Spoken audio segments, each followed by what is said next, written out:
આજ તો ભાઈ બહુ મોટો પલો કાપ નાખ્યો. તાલાડાથી જુનાગઢ ને જુનાગઢ સીધું જામનગર. એલા ભાઈ રિક્ષા વાળો સીન નતો મૂકવાનો.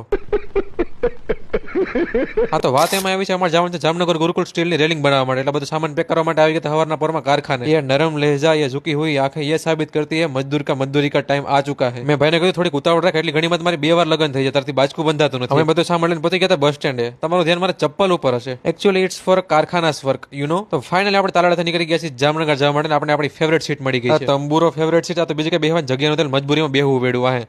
ये गड़बड़ है बाबा. લાલાથી પહોંચી ગયા છે આપણે જુનાગઢ. જો આલ્ફા સ્કૂલમાં મારા 10મા બોર્ડ નો એક્ઝામ નો વારો આવ્યો હતો. ये तो लेटेस्ट न्यूज़ है. તો મિત્રો જુનાગઢ થી નીકળી ગયા છે જામનગર જવા માટે. જામનગર પહોંચી ગયા, ત્યાંથી પકડી સીધી રિક્ષા. સાચું કહું તો ભાઈ ભગવાનના માણા હતા, મફતમાં લિફ્ટ આપી. મિત્રો ફાઇનલી જામનગર ગુરુકુલ પહોંચી ગયા. તબિયત થોડી વધારે બગડી ગઈ એટલે તરત સુઈ જ ગયો. રાતે જમીને બેઠા જામનગર ગુરુકુલના ગ્રાઉન્ડમાં. બીજે દિવસે સવારના પોરમાં અમે બધા વર્ગી ગયા હતા અમારા કામમાં. કામ કરવાનું માંડ રાગે પડ્યું, શરીર ના પાડતું. રેલિંગ ને એવું અડધી થઈ અડધી નથી થઈ, પણ મારી તબિયત તો પૂરેપૂરી બગડી ગઈ.